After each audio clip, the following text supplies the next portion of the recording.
Preparing live stream. Setting up your YouTube live. Okay. And we should be live. And we are. Preparing live stream. Setting up your YouTube live. There we are. Okay. And it's got a nice long pause between when it sets up to when it goes live, so you don't get echo. You might hear it twice, but it's not all the wah wah wah wah sound. All right, are we ready, Blair? Yes, we are. Okay, I'll go ahead and do our announcements and then hand it off to Tim. Yep. All right, you guys, welcome to tonight's Blair Dunkley experience. Just a couple announcements as a reminder. Blair has a couple books on Amazon that you can get your hands on to be able to go deeper with the mind models. The Ultimate Mind Hacking and the Phobia Freedom Formula. Two great reads if you want to see the different applications of mind models, how they work, and how you might be able to have more application in your life from a resource perspective.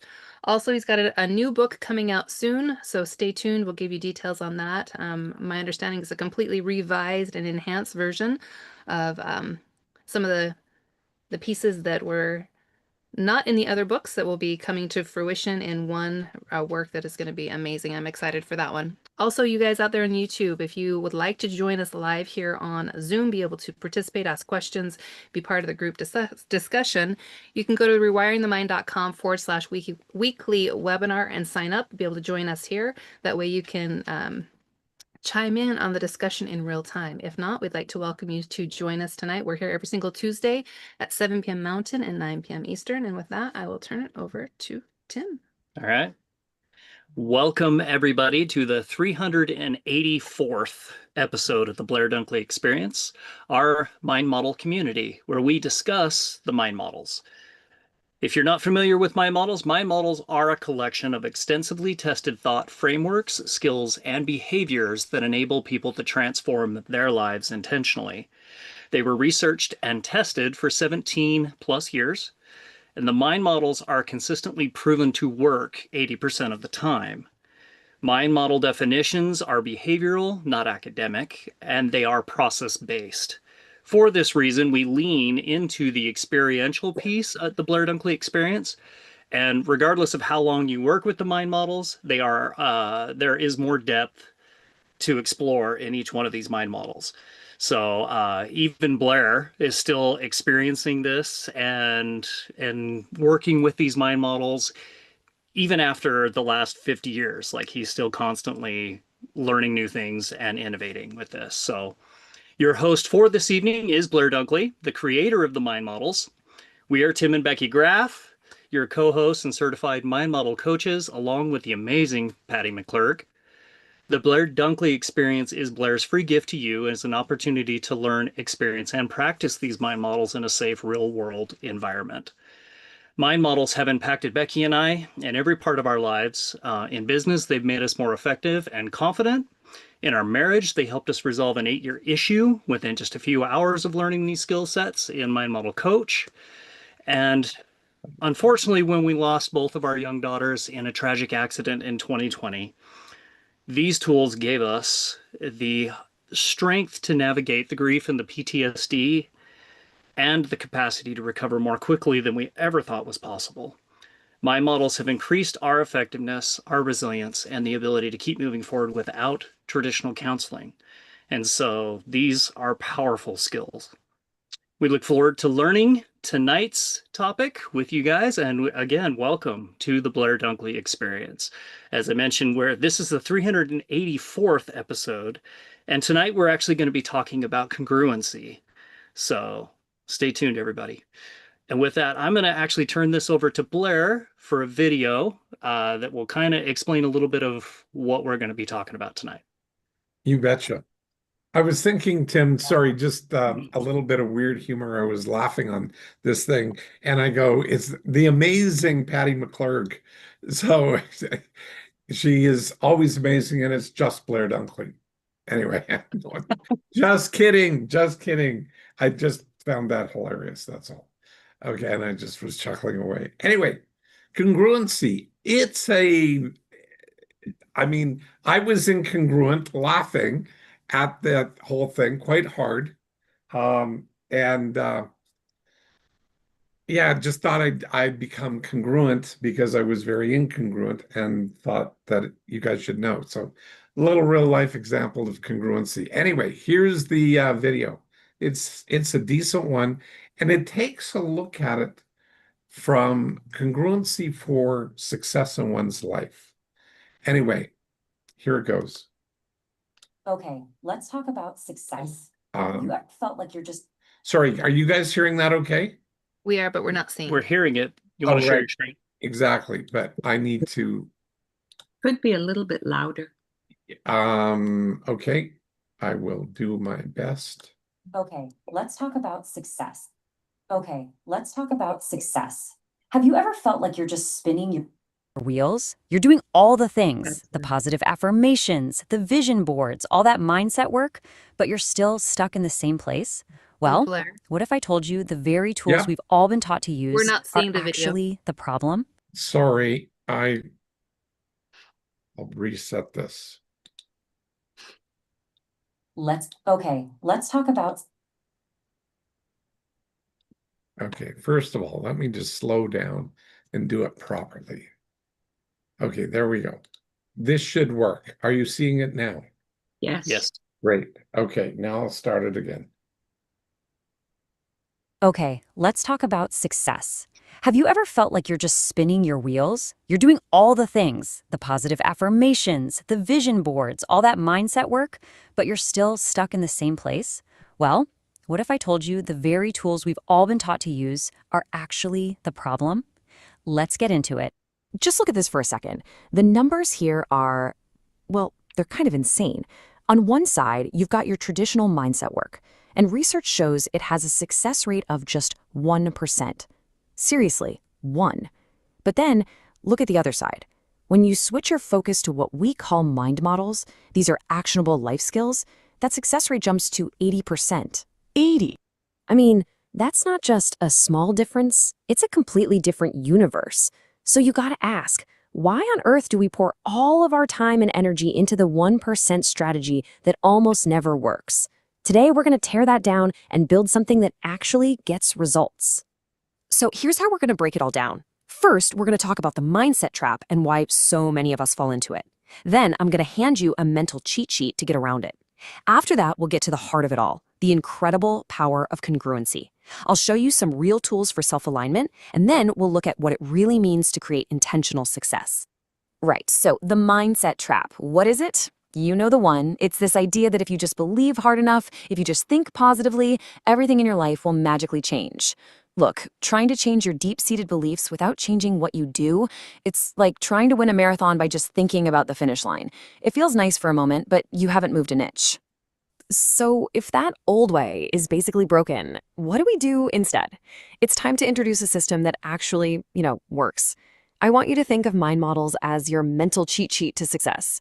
We're going to stop relying on fuzzy motivation and start using proven step-by-step frameworks. And what are they exactly? Well, mind models aren't just feel-good ideas. They are a collection of skills and behaviors. The key here is that they've been tested over and over again, and they are designed for one single purpose, to give you the power to intentionally transform your life. Let's put them side by side. It's pretty stark.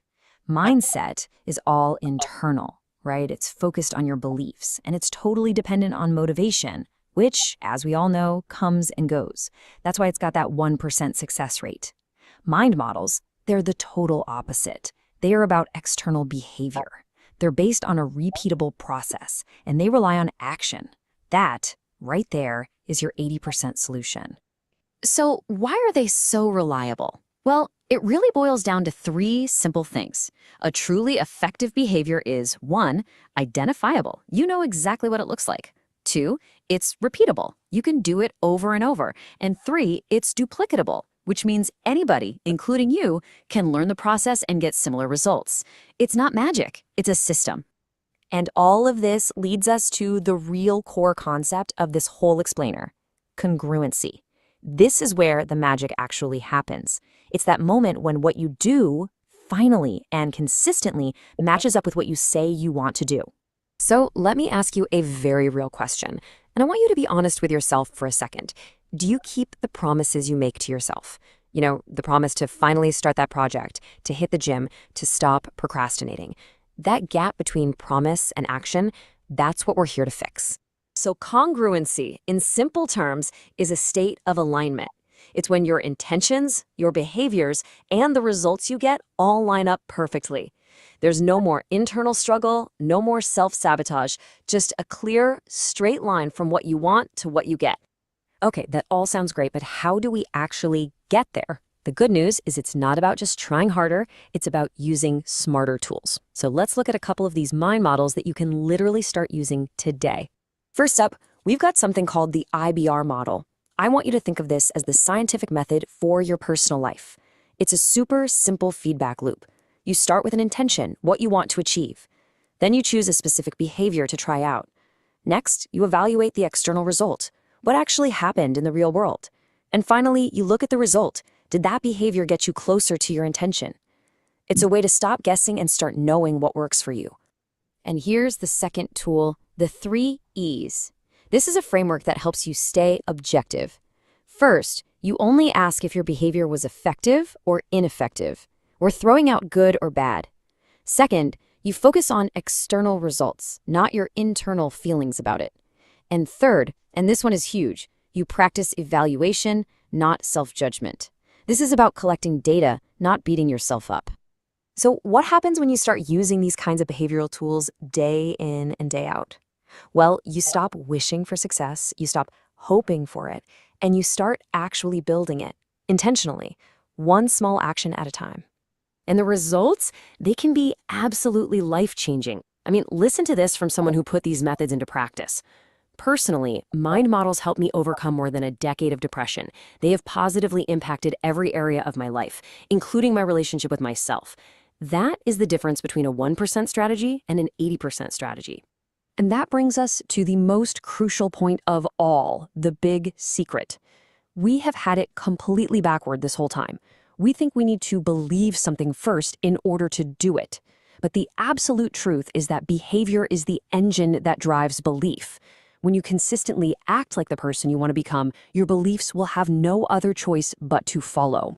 So let's redefine success right now. Success is not some vague feeling. It's not a lottery ticket. Success is just the externally verifiable evidence that your behaviors are moving you toward your desired results, consistently and repeatedly. It's a process, and it's a process that you are in complete control of. So we're at the end. The real power is in what you do next. So my question for you is this. Forget the huge, overwhelming goals for just a moment. What is one tiny micro behavior that you will choose to align with your intentions, starting right now, today? There you go. So personally, I thought that was a pretty important piece of the puzzle. I like that thing a lot because when we are, well, aligned with ourselves and congruent, changes are much easier. They may not be comfortable, but they are easier. And sometimes we don't have questions that we ask ourselves, effectively. So we wind up, screwing up. We don't get to where we need to go because the questions we're asking are just not effective. They're biased or they're why-based. And when we're locked in our why, we're basically screwed. Anyway, I want to throw this over to Patty and just do leftovers because this ties into last week as well. But I wanted just to share that and toss this over to Patty. Well, thank you. We are, and this is an update for you, Jacqueline, while you were gone. We've been playing around with a little bit different format. And part of what we're doing is narrowing the focus of the BDE to 1 or 2 mind models at a time. We're also giving homework, which is experiential what are you going to do with it during the week? And so last week's topic was self-alignment, self-awareness. And so the homework was identifying parts of yourself that are not currently aligned, places where you feel friction or tension, and run the experiment. What might a conversation between these parts sound like? So we don't have time for everybody to sound off on this one, but I wondered, Leslie, did you give the homework a try?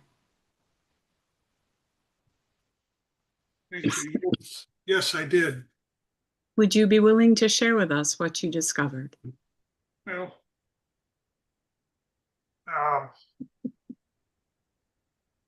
interesting enough, it has to do with trading. Last week, it was quite successful. I was able to, in using my mind models of IBER and the 3 E's, I was able to actually have a pretty good week. A good week in the terms of it being positive from day to day. Okay. I didn't make $1 million, but That would worry me if you did, frankly. that's way far away. And yeah, I agree. There's no way it'd happen. But after the weekend and not trading over the weekend and coming back to it, yesterday and today I was struggling, and it was not a positive day today. I was back to making mistakes and just couldn't get back to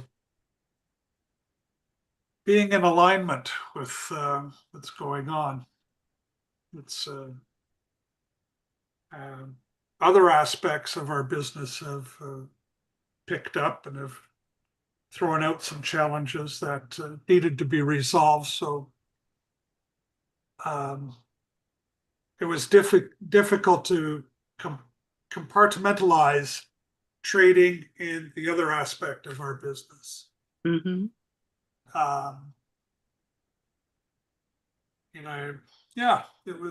It's just they were just getting jumbled in together, and you really can't do both at the same time. Well, I congratulate you on the self-awareness to be able to identify that you were smooshing your things and neither one of them was getting the attention that you wanted to give it, and that caused you to be out of alignment. So well done. Well done with the exercise, Leslie. Thank you. It's hopefully tomorrow I can get back into alignment. Okay. Mirabai, did you play around with this homework at all? Did not. I had too many Okay. other things that I had to do. All right. Well, we're getting a little cramped on time, so I think we'll shift back to the material on congruency. So Blair, if you would like to take that piece back. You know what? Thank you. Yes. So basically what I'd like to throw it to you, and maybe I'll start off with yourself, Mike, if you'd like to play tonight, be on. I was thinking, I'd just ask you a question, like, what does congruency mean to you?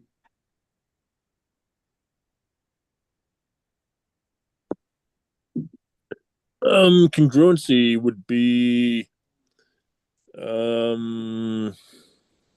being consistent, Okay. for starters.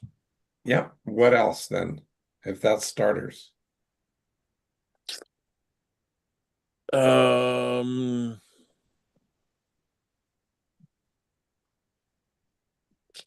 continue thinking about it for a little bit here.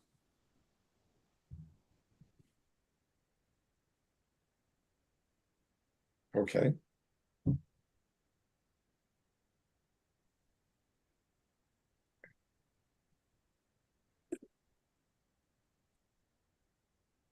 Drawing a blank at the moment. Okay. Um, Leslie, what does congruency mean to you?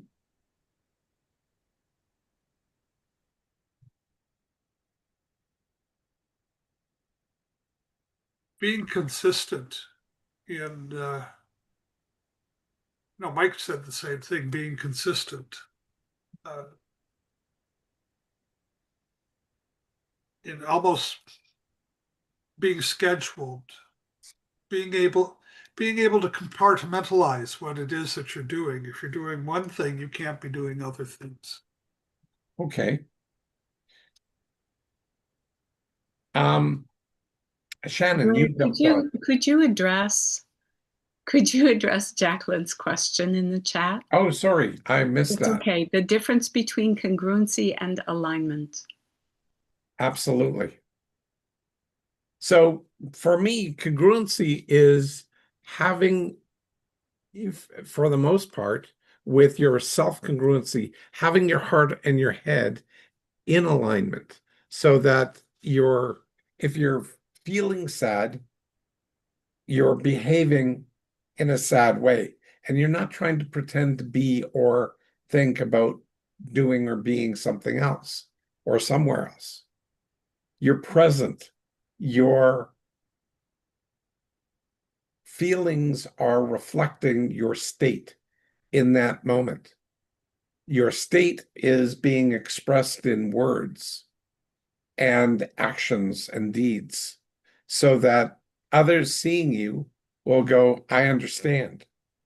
Now, when you are not in alignment and not congruent, especially with yourself, and basically what you described here, Leslie, was being incongruent with yourself yesterday and today, and congruent and aligned last week. So if you could start seeing and noting how you saw what you saw, how you made your decisions were in alignment with, I'm going to be very broad here, but your trading principles, and those outlines, those trading methodologies were able to be seen and noticed. And that probably was that you were also working with the trend. And the trend is, I know enough about trading that the trend is your friend. And when you trade the trend, it's probably going to work more times than not. So you're probably not doubting yourself or second guessing as well. And that would be a congruent behavior, because second guessing means you're being incongruent and simultaneously out of alignment. Now, can you be congruent and in alignment? Not exactly. Are you expressing, and can it be validated by others? Because if you are in alignment with what you're doing, but you're behaving in a frustrated way, is that frustration what you want to project? Or do you want to project that you've got confidence, self-confidence, and things are working? So what is it that you're attempting to do, and how are you attempting to do it? So I don't know, Jacqueline, if that's answering your question per se, but okay, so jump on here and Okay, so I'm a little confused. And maybe I'm just not hearing it correctly. So when I'm congruent, like say I'm happy here, I'm happy on the outside, and I'm happy on the inside, and I'm feeling good, am I not in line with myself? you are. I am. Okay. So if I'm happy on the outside looking here, but on the inside, I feel like muchu caca. I'm not in alignment, and I would probably be presenting different behaviors. Is that what you're saying? Potentially. See, one of the things here, I don't know how do you know when people are lying to you? Well, they just don't seem authentic. Well, yeah, but if we went with just alignment and congruent, their alignment is they're saying, okay, let's say I don't like you, but I'm going to lie through my teeth and say I like you. But it's it like doesn't saying, sound sincere, does it? No, it's like saying, well, I'm okay. I'm really okay. That's right. I'm Okay. Exactly. Now that is an example of an incongruent behavior that is demonstrating alignment with you not being okay. Okay. And it's getting a little clearer now. Just a little. Okay. Because can we keep going a bit? yeah, absolutely. Okay. So when we go forward with this, we go and we start recognizing what's going on internally, and the model is not matching it externally. That is an incongruency. Now, what model are you talking about? I'm talking about, okay, what you were doing. Oh, no, I'm great with you. I'm really great with you. No problems at all. I'm totally fine. Oh, yeah, I'm great. Yeah, I'm great. Yeah. It's like you turn around, a guy walks down like 3 steps away, and that jackass, what do you think she's trying to do? Type of thing. Or what do you think he's trying to do? Okay. So all of a sudden, sometimes it's referred to as being two-faced. So all of those are incongruent there, and the alignment is misaligned. But the internal state and the knowing of the internal state is in alignment. In other words, you're trying to bullshit somebody. Okay. So I'm okay. I'm starting to get a clearer understanding of it now. You can be in line with yourself if you choose to be, even when you don't want somebody else to know what the honest truth is. Yeah, exactly. Oh, okay. And the opposite of that. You're doing it on purpose and making fake statements. So in that way, you're in alignment, which in some way makes me think that alignment in that sense is deceiving. Correct, it is. Yeah. And so it's not, don't take it as a judgment of a good, bad, right, or wrong. Take it as, is that effective? Right. So alignment doesn't necessarily need to be congruent to how you're feeling. Exactly true.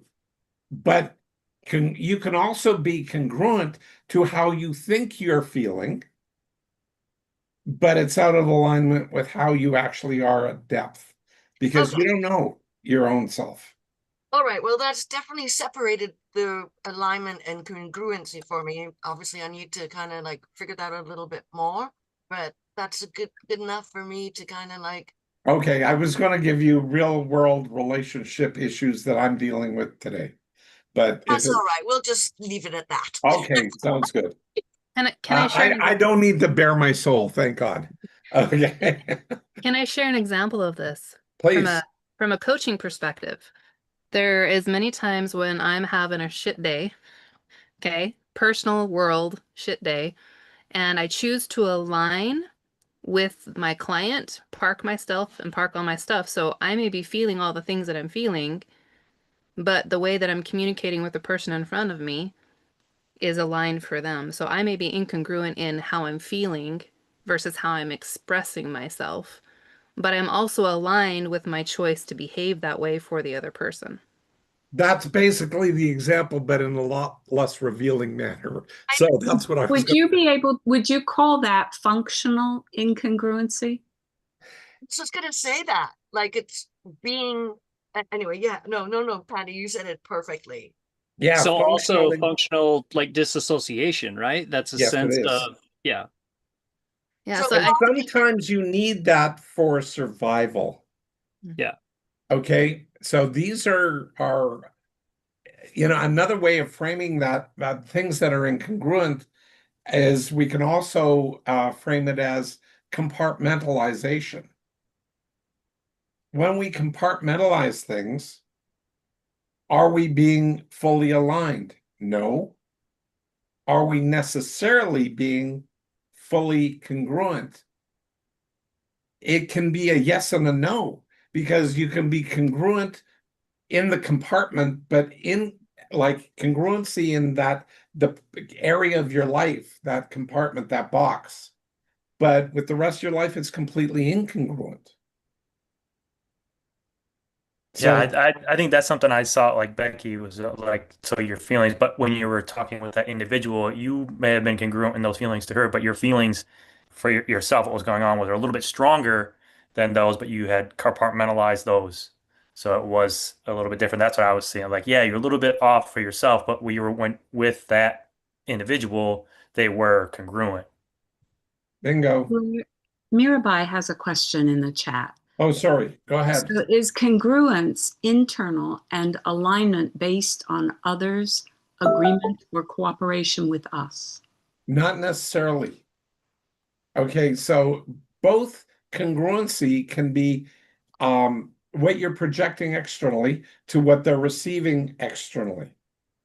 Okay, so it's a two-way street. So congruency can be going back and forth. That also would then generally create an alignment. But I don't know if you've ever been in a place where you're stating one thing, you're hearing somebody respond, and their response is saying, "Oh, I totally understand. No problem. I get you."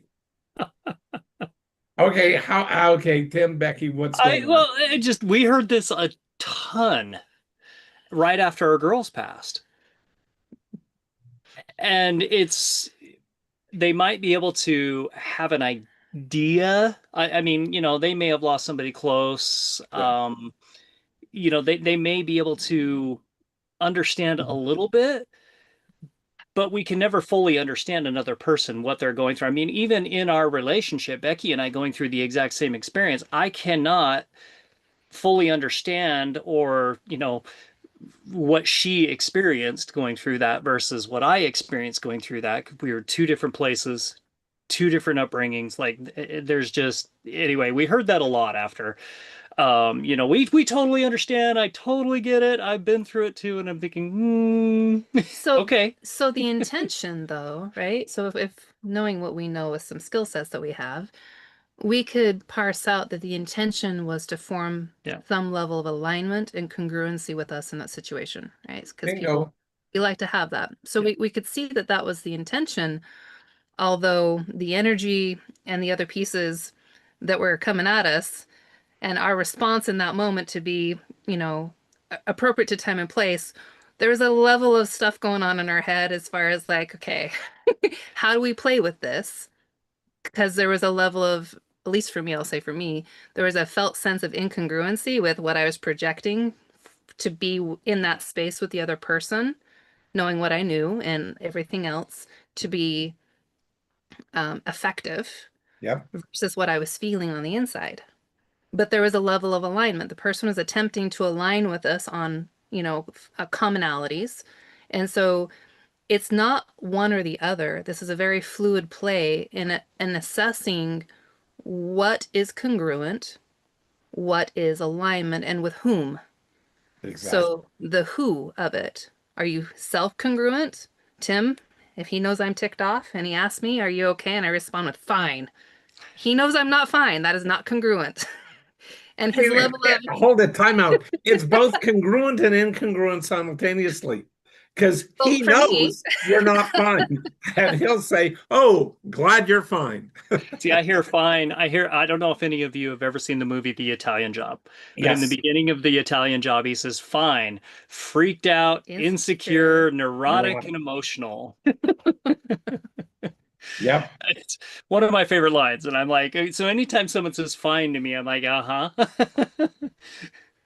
Yeah, and so I love that we're discussing this because I don't know that we slow down enough to evaluate for ourselves, first and foremost, where are we congruency wise with ourselves, and at what level of alignment are we operating in? It shifts. It's not a and or. It's kind of yes, but are we aware and are we picking up of the pieces? Correct. Because the internal dialogue, right, is, I think one of the questions that we were going to post tonight is, can you be congruent and misaligned with self? Like these are all the dynamics, and like the answer is yes, you can be. Okay, it took me decades to figure out that I had a misalignment in my marriage because I didn't know that I was significantly bothered by my ex referring to me as cute.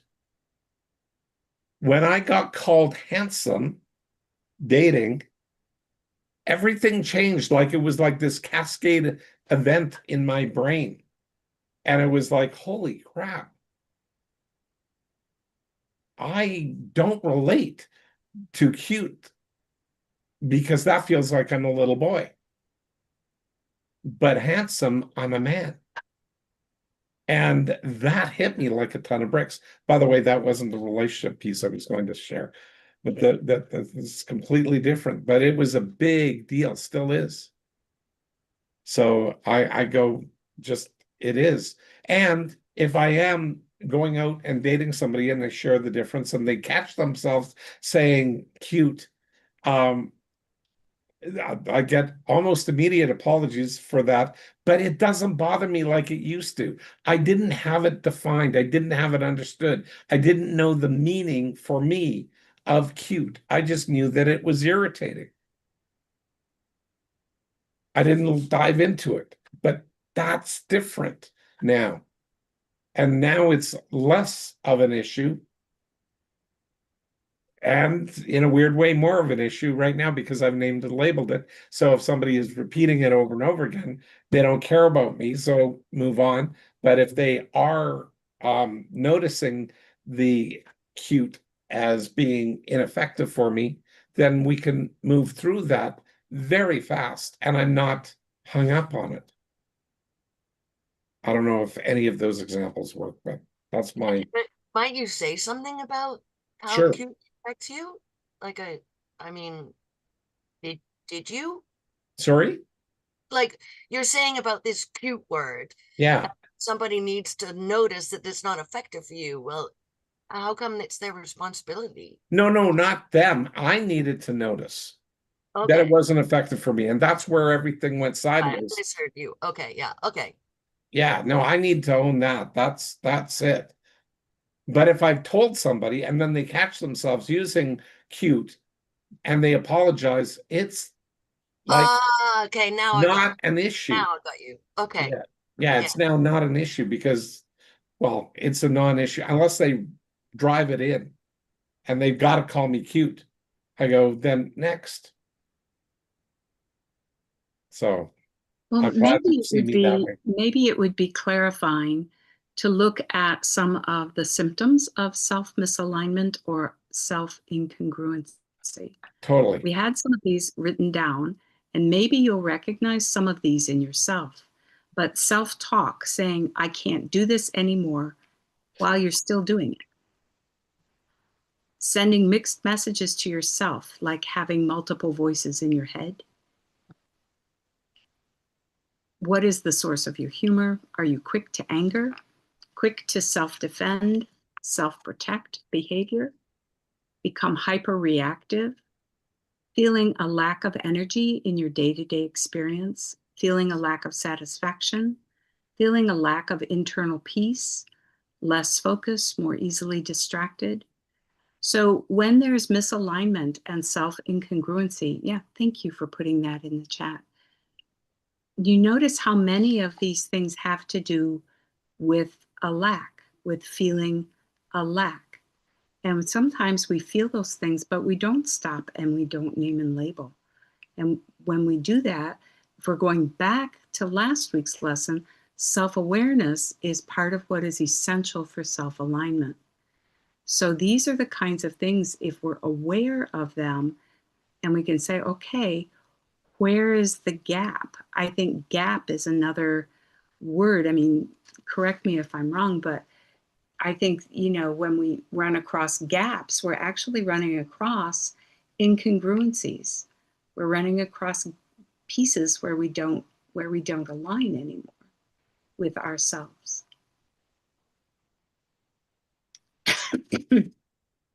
So with that, Brent, may I ask you a question? Yes. Okay. What are you taking out of this for yourself tonight? Oh man, more things to a couple more questions to ask and to look at to be and bring awareness to and notice so an input to do that. But with this, like these symptoms here of misalignment, you have some of these. So these are things to look out for as well. Things I didn't know before. So have that, but getting the a little more. I had an idea like the congruency and alignment, but getting more clear on that, and then having the idea like you can, with what Blair was explaining, compartmentalize. So you might be not expressing congruency with yourself, but in an interaction, being congruent in that respect. But those expressions aren't congruent the way outside of that. It's not congruent with how you're feeling. So those pieces, those are the two for me so far. Thank you. Mirabai, may I ask you, what are you taking out of this right now?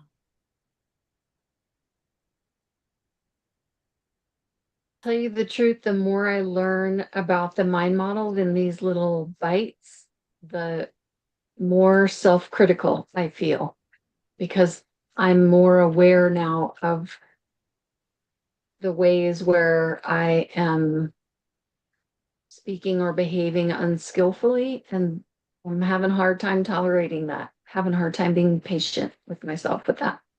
I want to hear it once, take it in, and be able to then use it and never make that mistake again. Is that a reasonable expectation to have of yourself? I don't know. I mean, I figured out a lot of things in my life. I've been very smart up till now. So I guess I feel like, oh, I should be able to just hear the definition, go, oh, yeah, of course. Okay. Yeah, I'm fixing that now. Have you been? I'm sorry, go ahead, Blair. Part of the thing that we say up front is we're not giving people academic definitions. And the reality of this is people behave their entire life, but we don't always think our way through everything. When we think our way through everything and it's all academic, we can limit our scope to whatever. But now you're becoming aware of your own behaviors, of how you're behaving. And you've had some real wins that you've brought back about what you've done with the mind models and how effective they have been for you. And all of those were behavioral. So it's unfortunate or sad that you're taking a judgmental view of yourself when we're trying to get people to evaluate and have options for more behaviors rather than come in and judge yourself. It's just to look at what's working. And you just said, there's a lot of things that are working. So if you name and label what's working, do you need to change that right away? Do you need to change it ever? And I go, if it's working, if it's working for you, keep it. Okay. Nice. I like it. Jackie? Well, when I first started learning all of this stuff, and still to today, sometimes I feel like all levels are really fucked up. Like, what the fuck? How come I didn't know this before? Like, are you kidding me? I know I've known this, I've heard this before, but how come it didn't register? And then I go, wait a minute, what am I doing? Is this effective for me right now? And you know what? I get to stop it. I get to make a choice. And I truly, hopefully, would encourage you to use, is this effective for me right now? And what might I do differently? Or something similar to that. What do you think about that, Mirabai? I like that better rather than having the expectation that I'm going to master something and then somehow turn it into the beautiful cake. Just go, is it working? Is there some part of this working right now? Okay, let me go and focus on what is working instead of what is not working. Yeah. It's like the whole elephant syndrome. Can I eat the whole elephant in one bite? Not a bloody chance. Give myself a break. You know, it's like you may hear reference to the best friend model. You might want to, sometimes when I'm having a really rough time, like beating myself up, I think, well, what would I say to my best friend? I certainly wouldn't be saying the stuff that I'm saying to myself. What would I say? And then it's like, oh, okay. And that's you and me in the moment putting our skills together. So you're implementing, you're questioning, you're curious. And another thing, I actually watched two shows ago, and you mentioned something about feeling angry or something because you weren't getting it. And I go, oh, she's just confused. Confusion always happens before you learn something. And I really wanted to be able to like type it in fast enough, but I couldn't because I was in a not a great place to do it. But confusion happens before you learn. So like now, when I get confused, I'm like, oh, great, I'm just about to learn something, thank God, because it's not comfortable at all. Exactly. And I have said that a lot over the years. You know, like all my super successful friends, and I'm talking about millionaires, multimillionaires, a billionaire or two or three or four, all tend to love that the problems that they get thrown in their way. And they're especially when they get confused because they go, I get to learn something. And they go out of their way to find problems. Almost to me, it looks like they're going out of their way to find problems because they are resourceful and they can fix these problems. And that's exciting for people. They have models to be able to do that, business models in their cases, but models nonetheless. And when they learn the mind models, they go, wow, this could really work in management meetings. Holy crap, this could work really great at home with my wife or my husband or my kids. These are all the things that work. So test it out. Go for it, Jacqueline. Well, I just put in the little chat, failing fast, falling forward. Right. When I heard this mind model, I just loved it because it gave me such a break. Because it wants you to fail so you can like learn from that and like evaluate and move on and keep going. So when I fail, I mean, it's not all of the time and it's not consistent. I must say, I do have my little moments, but most of the time I go, oh, well, that didn't work. What's next? And I know that might sound really flippant, but I'm serious. That's where I get to in my head. It's just like, oh, that was screwed up. Okay, what's next? Or where might I go next? Or what might I do? Or how can I look at this differently? Or how about if I try this and just see what the result is? I mean, and often when I turn off my internal judgment, nobody else knows what I'm doing except me. So nobody's knowing if I'm failing or I'm falling or I'm moving fast or moving forward. It's just an internal thing. However, when people see me the next time, they may notice a slight little shift in something. Anyway, failing fast, falling forward is like one of my favorites. And it's all about like, okay, well, that didn't work. So I'm confused. Ask yourself the next question and then moving right along. And I love it because it gives me an excuse to fail and not feel bad. Exactly. I love what you were saying there, Jacqueline. Very well done. So Mirabai, does any of that work for you? Yes, it does. Good. And I hate that I was still saying 2 meetings ago the same thing that I'm saying now, so I'm going to stop saying it. What You do know you what? Say it as many times as you want. Like you don't need to arbitrarily go and say, well, I can't say that anymore. That's BS. I mean, you know, are you confusing empathy with effectiveness? And when you're non-effective, when you're non-empathetic, are you then effective? And I mean with yourself. Like you need to give yourself a little bit of grace here. These things are not instantaneous. They're acquired over time, over practice. And the brain needs to work them in and do that. And then they'll shift and then they'll engage. And when they are engaged, they become habituated. And when they're habituated, they still sometimes drop out from time to time because of some trigger in your life. And that's okay. And that's normal.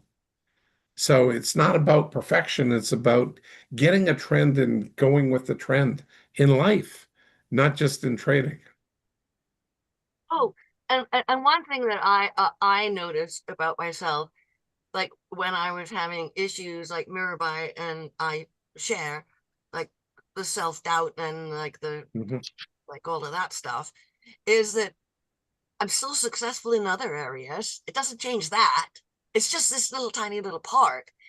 And that gave me a little bit of perspective on it's not the whole thing, it's just a little bit. And guess what? Now I'm getting the tools to be able to influence and change and make choices. And this is congruency. Okay, all of this stuff we're talking about right here, right now, it's all about congruency and self-alignment in this case. Because is it okay for you to beat the crap out of yourself all the time? Is it effective? So, yeah, you're going no. So, great.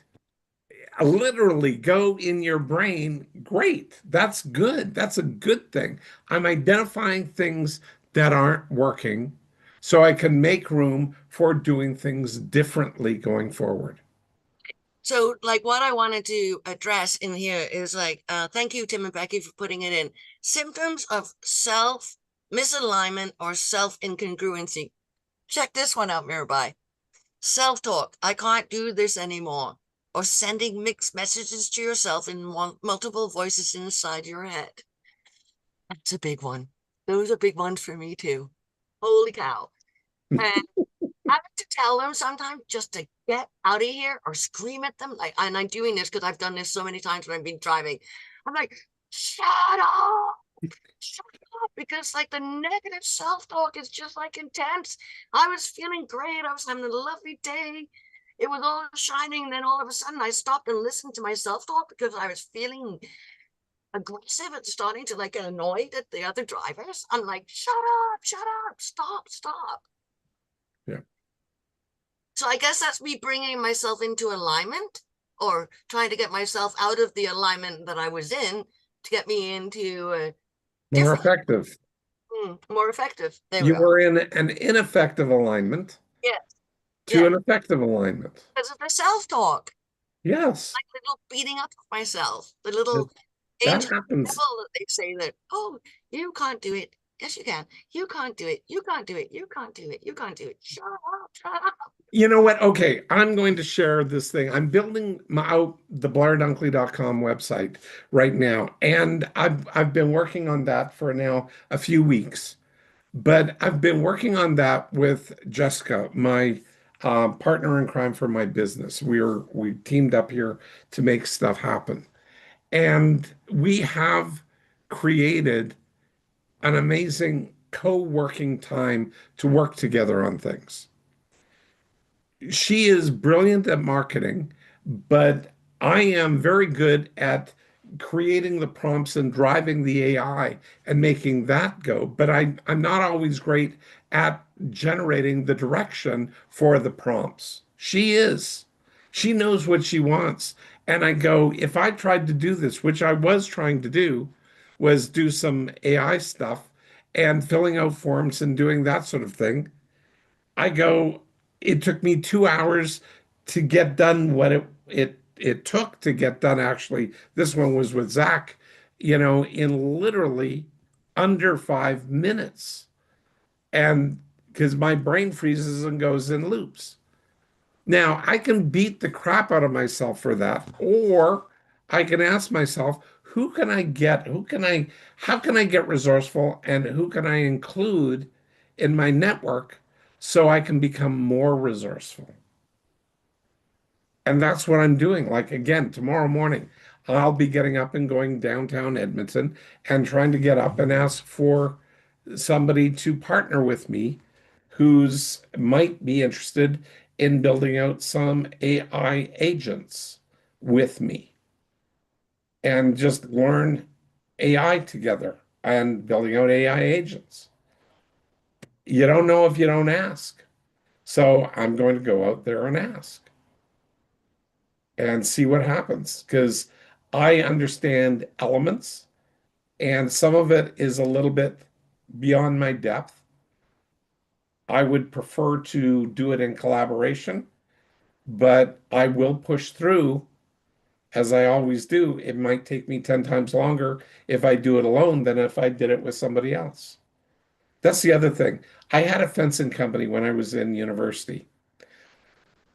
And when we'd send somebody out, one person out to a job site, it was almost a waste of time and money to send one person out by themselves because they would get this little chunk done and they were working flat out. You send two people to that same job site and they can get 4 or 5 times the work accomplished, like literally sections of fence that you can't do alone, but two people, it goes up very fast. So sometimes partnering is your best resource, but it's not just you. But it's asking yourself, how can I get more resourceful? How can I get myself in alignment with my intention of what I want to accomplish? And sometimes that requires others. That's how come group work is so rich. Jacqueline, you're absolutely right.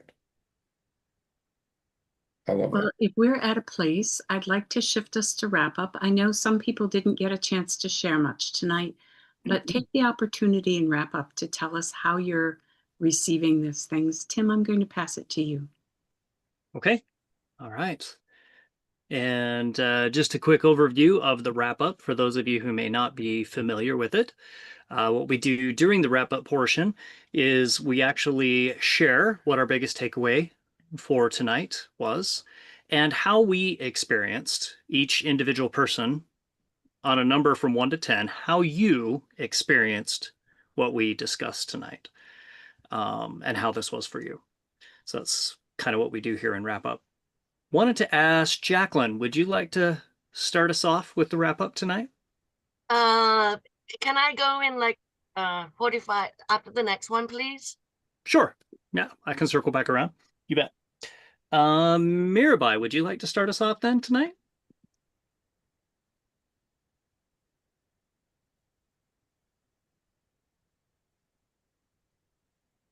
I think I'm all talked out, so I'm just going to give you a number of 8. Okay. Thank you. Oh shit, Mirabai, that was quick. Okay, hang on. I was hoping you'd do a little bit more in depth there, love. Okay, just a second. Well, I have noticed that you guys have been doing a different format online. I did get a chance to kind of like go to YouTube, which was fabulous. It was really fabulous. I've just had a lovely time. My feedback is I have enjoyed this experience thoroughly. I feel alive, rejuvenated. I was having a day from hell. Not really, like nothing nasty or major was going on, but I'm changing my medication. So I've been going through withdrawal symptoms. So I've been having all of these weird experiences, and this is just like brought me right back. And it feels good. Tonight for me was a 9. Awesome. Thank you, Jackie, for sharing. And thank you, Mirabai. Appreciate it. Tossing the ball back to Jackie too. That was awesome. Leslie, would you like to participate in the wrap up? Certainly, thank you.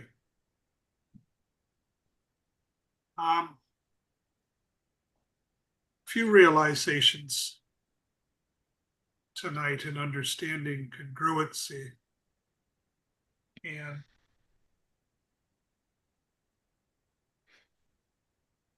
I find that I've been able to become better at naming and labeling situations where I'm not being effective. My problem is that I'm not responding to them effectively.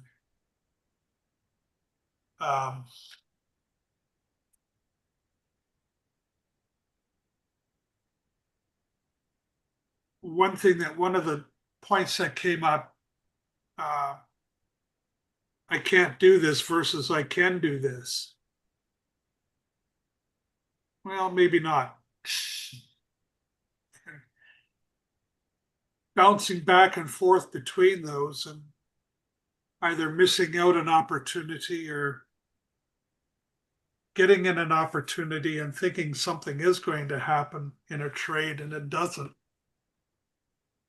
And then when I look back, I think, well, it's obvious that should not have been a trade to take. I mean, so it's being more reactive faster. I think that's what it is. I think that's the realization that I'm getting from this tonight. Perhaps eliminating the doubt. So in realizing that through tonight, I'm giving tonight a 9.5. Cool. Awesome. Thank you, Leslie. Thank you for sharing. Mike, are you on, sir? Would you like to participate in the wrap up? Yeah, I will give it a 9 out of 10. When Blair originally asked me about my thoughts on congruency, and I said the first thing that came to mind was consistency. One thing that I wanted to say was alignment, but I didn't trust myself to say it, so I was being congruent with my past self in doubting myself. So then I also realized, just listening to you guys talk now, negative self-talk for me has dropped by 90% in the past month. Nice. And that's because I've been focusing on stopping doubting myself. So all of this talk tonight's giving me some tools to identify the behavior and the actions that I'm taking, and got to go back and listen to the replay and watch this all over again because getting some good stuff from it. Awesome. I love hearing that too, and the awarenesses that you're having. That is that's awesome. And looking at that external evidence and noticing those things about yourself, that's way cool. Yeah. We appreciate you being on with us, Mike. So thank you. Absolutely. Yeah. Brent, would you like to participate in the wrap up? Yes. Thanks. Yeah. So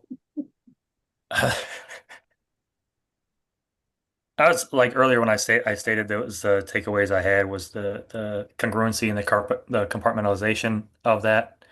The two, you can be congruent but also misaligned, and then the symptoms of self misalignment were helpful. So that's something for me to see because I was doing the homework last week, this past week. I'm like, man, there are parts where I am, but I'm not quite sure how, if I am to identify that, what's solid to look for. So I was struggling there a bit. And also realization when I'm doing that to evaluation, like, hey, I know I wasn't evaluating because I thought I was misaligned a bit, but maybe, I was more in alignment than I thought I was.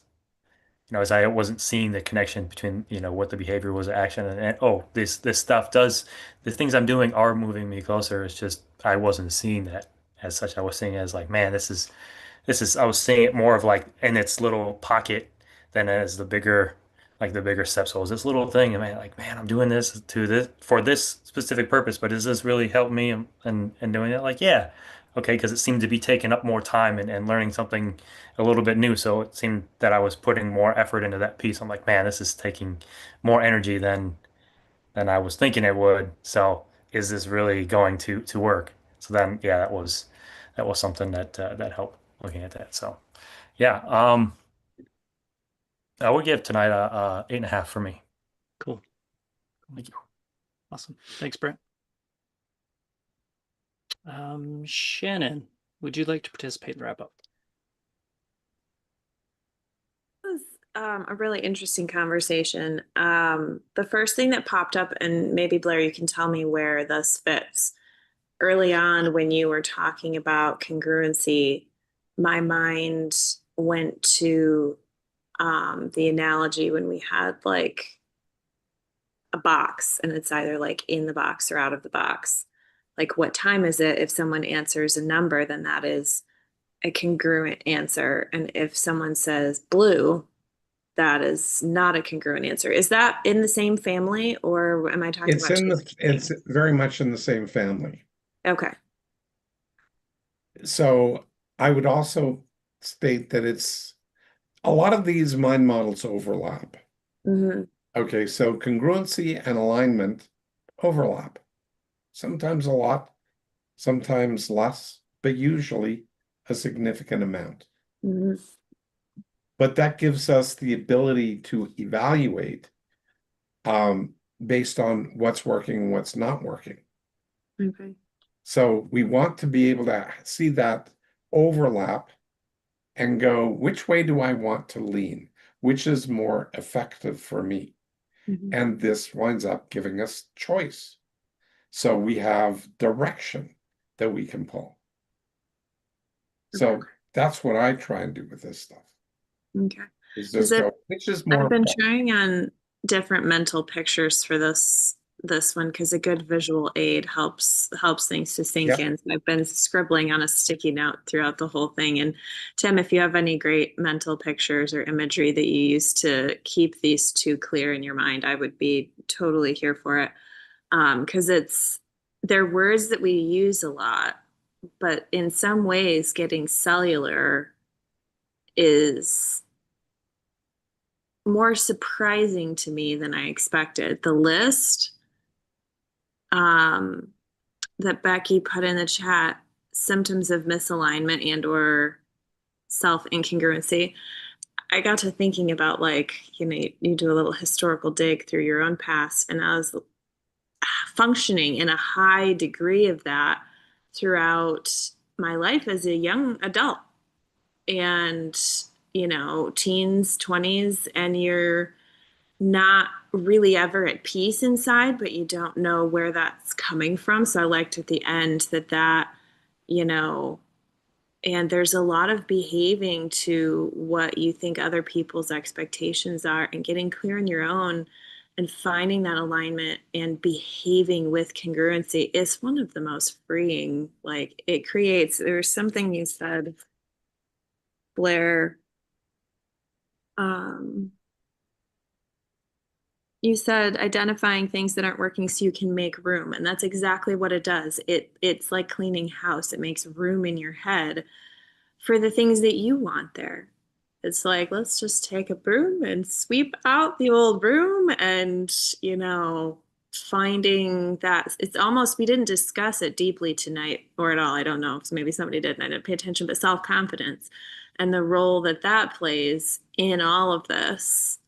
I feel like it's like a bow that like wraps it all up, because to behave to the things that we're talking about, I feel like you do need to, you need to have your core values and your self-confidence rooted so that can come out of you in a way that is congruent and well aligned.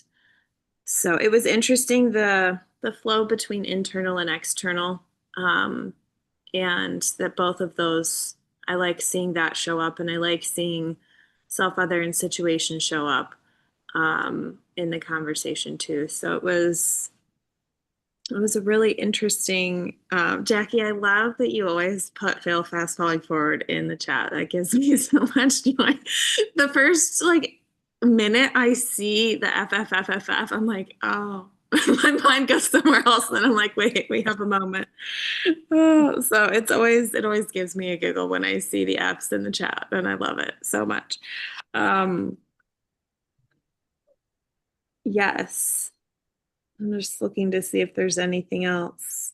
That one particular list in the list of symptoms, feeling the lack of internal peace, that's one of the biggest red flags that I notice in myself. But I have experienced, I think, all of those on the list in the past in one form or another. So it was a really great tool, I think, to put up in the chat for self-reflection. Because at first, when you put up symptoms, I thought you were asking it as a question, Mom. And like, I was like, I don't know of anything that I could spit out to contribute to this conversation right off the bat. But when you started reading it, it was very different. And then I had to look at myself differently.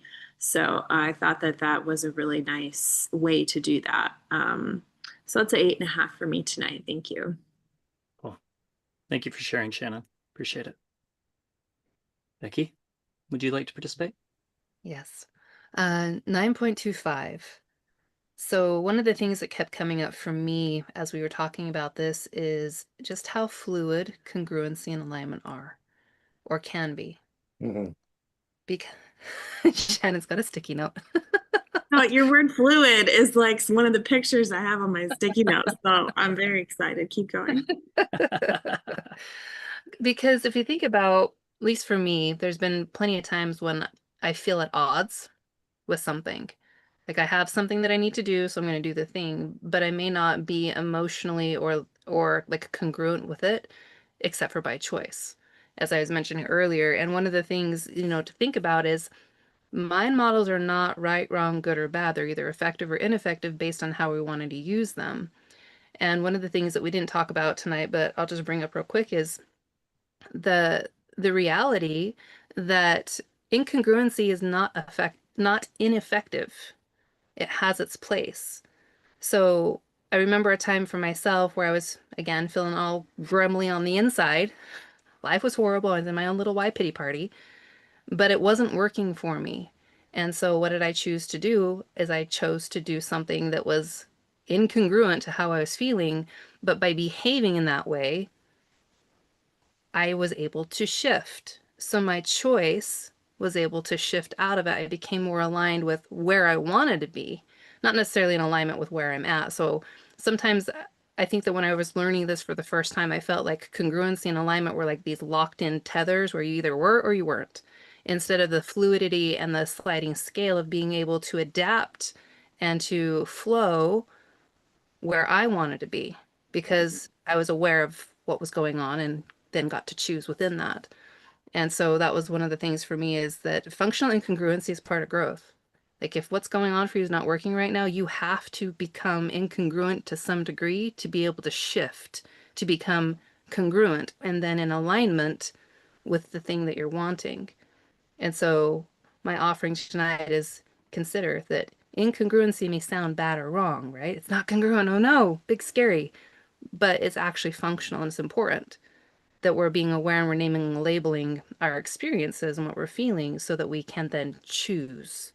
I'm going to put in the chat something we didn't talk about either is like, what are some mindsets? If you guys like the list of symptoms, what are some mindsets that might be a result from being incongruent with yourself so that maybe you can start figuring out how might you behave differently to become more congruent and in alignment with where you want to be in life.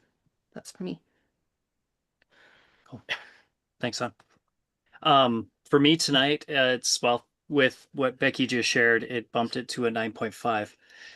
One of the things, and I'm just gonna, as a haha, Becky's number was very congruent tonight. Did you notice this? It wasn't like a 9.234. Anyway, I'm just teasing her. How do you know? She was very, very congruent with that 9.25. Anyway, one of the things that Becky just shared actually helped me tonight. And that really bumped it to a 9.5 for me. Was I was thinking through the list of symptoms, and as we're going through this list, I'm like, oh no, oh no, oh no. But being incongruent, now I have data. And what might I do to make some of those symptoms more in alignment and get more congruent with a lot of those? Because I was looking through that list. I'm like, man, yes, I've done that. Yes, okay, that one. And kind of, really, yeah, going into that judgment rabbit hole. So, but I've got to start there. Now I know how I can move forward. And that's the power of these mind models. The other, anyway, so that list, I really enjoyed the list, and I'm going to go back and revisit that list. The other thing for me tonight was something that Patty said. I hadn't thought about this way, but the gap is a great indication that something is out of alignment, incongruent. And I kind of went, huh, I hadn't thought about it that way. And so now when I'm looking at those gaps, one of the first things I can take a look at is, well, am I in alignment? Am I being congruent? And that's a great place to start. So really appreciate that tonight. Patty, would you like to participate in the wrap up? Yes, I would. Thank you. For me tonight, it was a 9. I have to say that Jacqueline, having you back really worked for me tonight. It was such a joy. You create great discussion and you add wonderful value. So welcome back. One of the things you said added a lot of value for me, which is the reminder of the way we talk to ourselves. Would we talk to our best friend that way? Or, do we need to make an adjustment to be kind to ourselves? I think every single person experiences that type of self-talk at some point or another. Everybody does. And recognizing it as, I guess, the freedom to have another point of view about yourself so that you can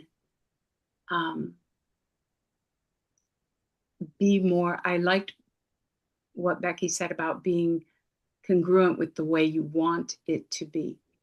So giving yourself that permission, shifting to be kind to yourself so that you can reach that place you want to be. You might be incongruent functionally for the moment, but that choice takes you forward to a place where you can be and you are congruent. So looking at this whole thing as a process instead of a state of being was really effective for me. So thank you. Thank you, Patty. And Blair, would you like to participate in the wrap up?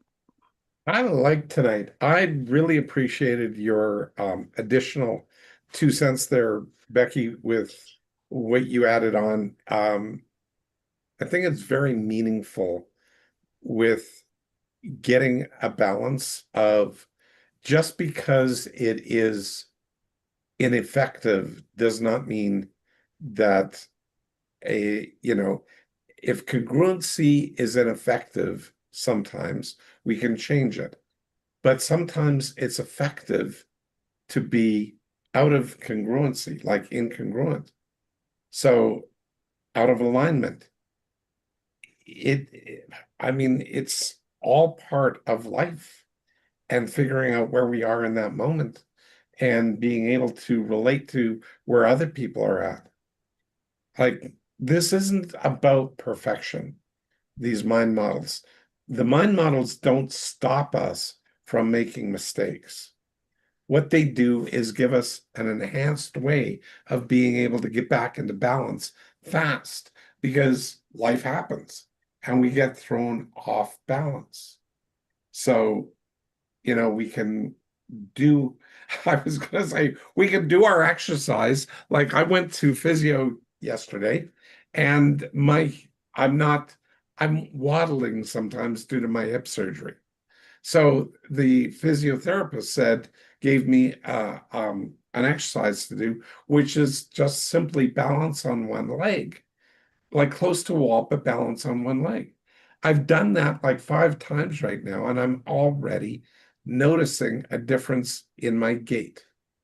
So just strengthening those muscles that aid in balance and the speed of recovery, I'm doing remarkably well. As opposed to life is horrible, it's crap, I'm not getting better. That was a week and a half ago because it took me a week and a half to get in to see my physio. But at the same point in time, the exercise that he did give me went, wow, that's quick.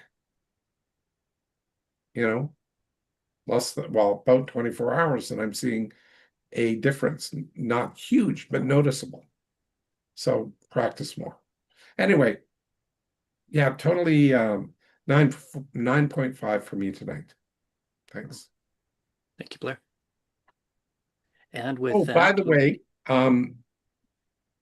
Mirabai, I threw some things that you can evaluate yourself against, not judge. They're not meant to be judgmental in any way, shape, or form. But you were wondering about all the things that you were critiquing yourself with. I go, here's a way to score yourself as a coach, as whatever. And I'm meaning it, sending it hopefully positively. And please fill me in on what that gave you.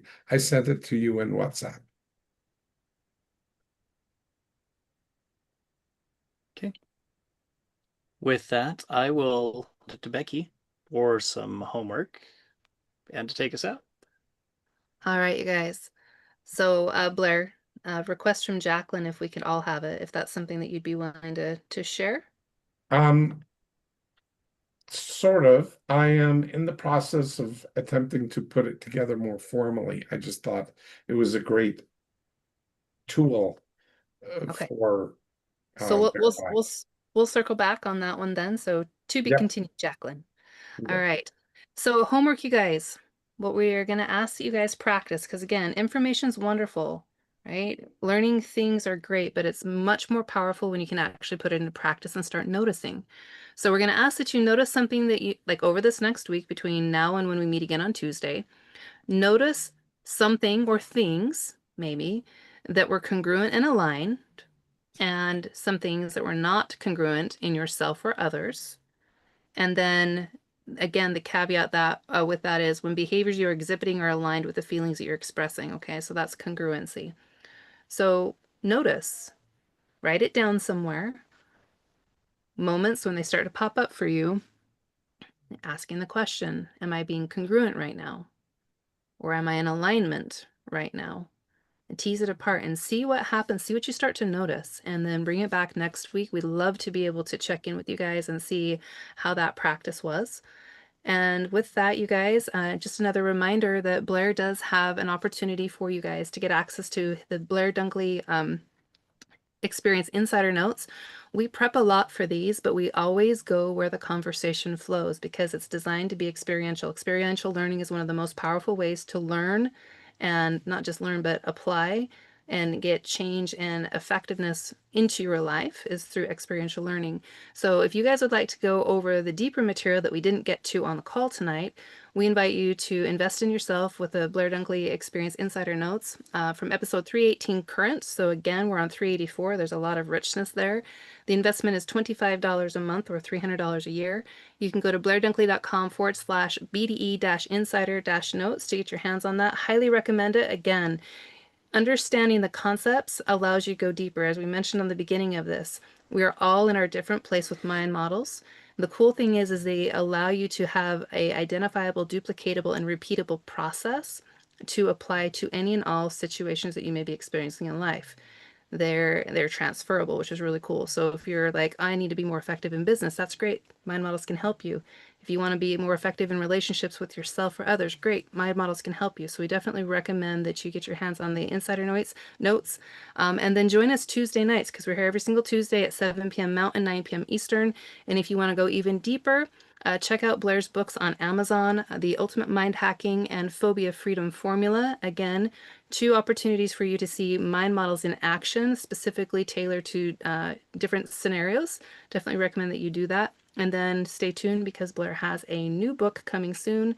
We're looking forward to that, and we'll give you more details as that comes closer. With that, you guys, thanks for hanging out with us for the last 90 minutes and investing in yourselves in a community where we're about becoming more effective, learning how to rewire our brains for effectiveness. And we'll see you next Tuesday, again, 7 p.m. Mountain, 9 Eastern. Have a wonderful rest of your evening. Take care. See you. Have a great